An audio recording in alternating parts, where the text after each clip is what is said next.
More than 16 million dead. More than 20 million wounded. Thousands of square miles left devastated like something out of hell. Scholars still debate the causes of the catastrophe known as World War I. Was it an accidental war based on mistakes and misperceptions? Or did it spring from an intentional plan to dominate the world? No matter what the precise causes, the conflict drew support from a virulent form of militarism that claimed to be based on biological science. Leading German thinkers argued that war was an evolutionary necessity, a natural outgrowth of the Darwinian struggle for survival.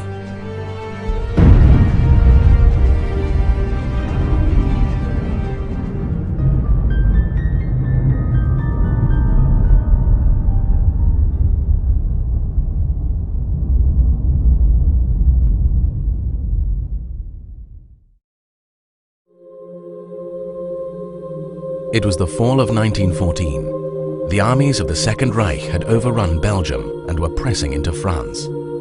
As the war dragged on, millions of Belgians were threatened with famine.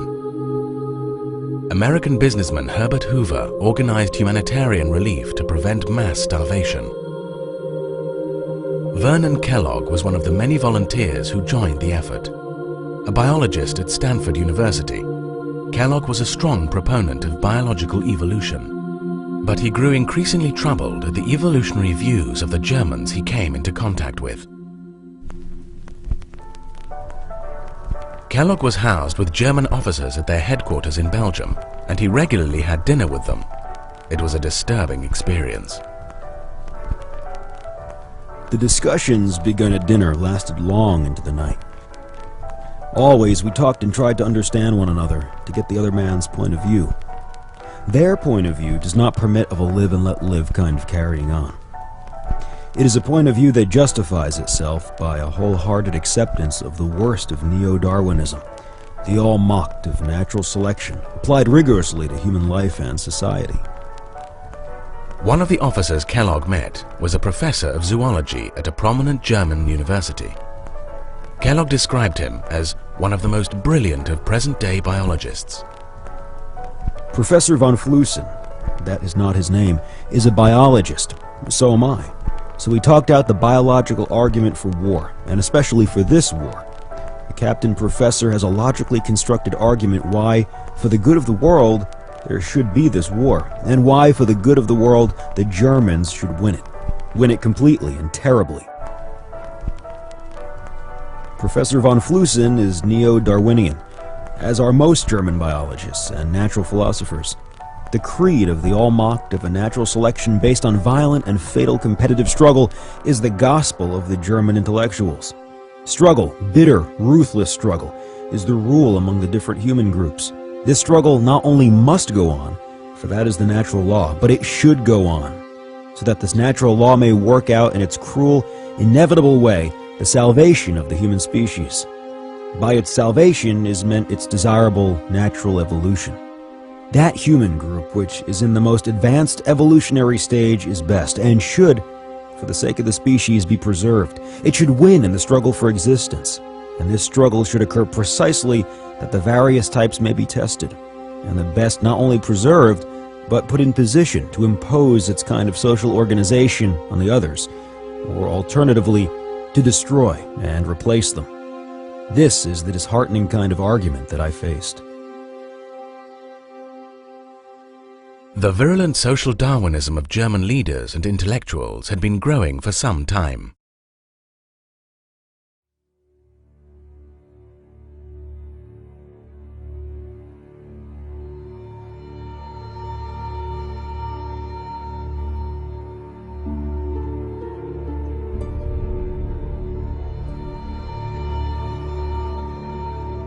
By the last decades of the 19th century, Darwin's theory was increasingly popular among Germany's intellectual elite. Darwin had claimed that humans and other mammals were the product of what he called natural selection, a blind struggle for existence where the fittest survived and reproduced, and the less fit died off.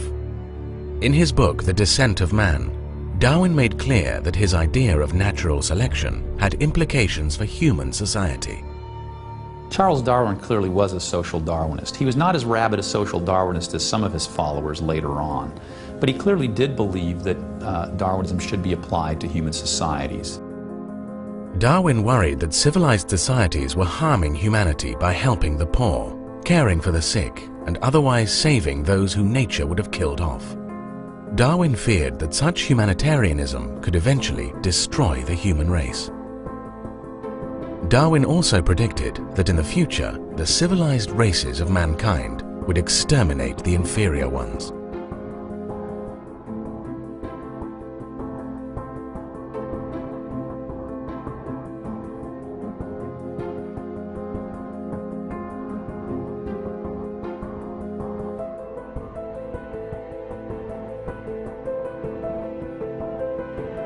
Darwin himself was ambivalent about some of the social implications of his theory. But in Germany, Darwin's ideas supplied a new generation of political leaders, social thinkers, and scientists with what they regarded as a biological justification for world domination. If you read the scientists of the day, in the late 19th and early 20th century, many of them were promoting racism and even racial extermination, extinction of races. They were promoting the gaining of living space. They were promoting competition, the things that we know of as social Darwinism. These were things being promoted by Charles Darwin himself to some degree, many other leading biologists. The war of annihilation is a natural law, without which the organic world could not continue to exist at all. German zoologist Gustav Jaeger, 1870.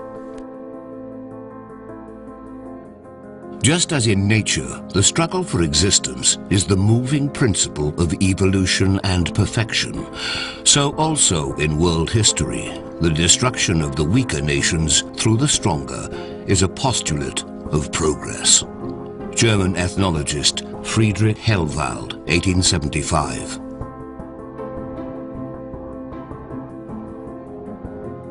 According to Darwin's theory, wars have always been of the greatest importance for the general progress of the human species. The physically weaker, the less intelligent, the morally lower, must give place to the stronger. German biologist Heinrich Ziegler, 1893. Not all German Darwinists defended war as a biological imperative. Some, in fact, criticized it for undermining natural selection. They feared that wars in Europe would kill off too many of the superior races. Yet even these pacifist Darwinists tended to approve of wars waged against races they considered lower on the evolutionary scale, like the native peoples of Africa. And it was in Germany's colony in southwest Africa, now known as Namibia, that the social Darwinism of German military leaders moved from theory to practice in the years leading up to World War I.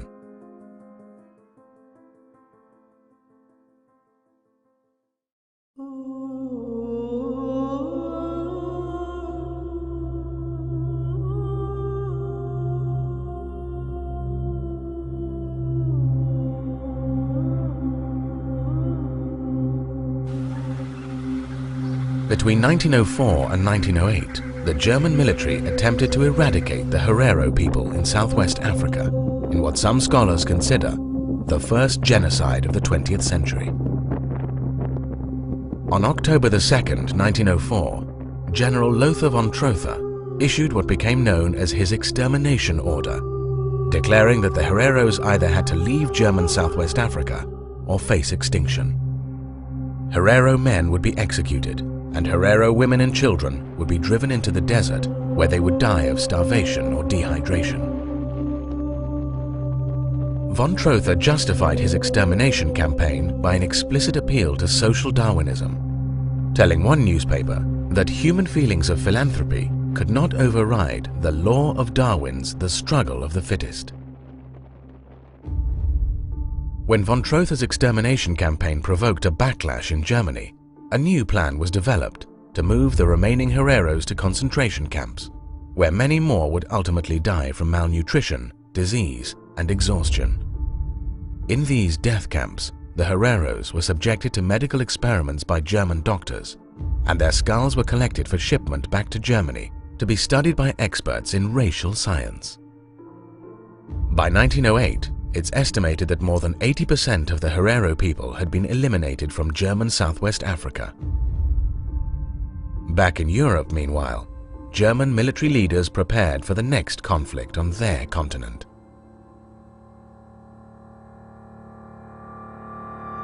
In 1912, German General Friedrich von Bernhardi published his bestseller, Germany and the Next War. Bernhardi argued that the struggle for existence is, in the life of nature, the basis of all healthy development. Therefore, war is a biological necessity. Similar ideas could be found among the military leaders of the Austro-Hungarian Empire. Count Franz Conrad von Hotzendorf has been called by one scholar the architect of the apocalypse for his formative role in World War I. The chief of the General Staff of the Austro-Hungarian Empire, von Hotzendorf, read Darwin as a young officer, and he soon applied the Darwinian worldview to his ideas about foreign relations. After World War I started, many German thinkers invoked Darwinian theory to justify the conflict, including prominent zoologist Ernst Haeckel, previously a pacifist. Once it got going, there were many people who argued that it was a part of the Darwinian struggle for existence. Ernst Haeckel even wrote a book during the war in which he called it part of the struggle for existence, in which he argued that the perfidious French were using black colonial troops against the superior Germans. He found that horrifying, that they would do such a thing. And so there were many people who were justifying the war on as part of the Darwinian struggle for existence. In the end, Germany and its allies lost the First World War. But the ideology of social Darwinism that inspired its academic and military leaders survived for another day.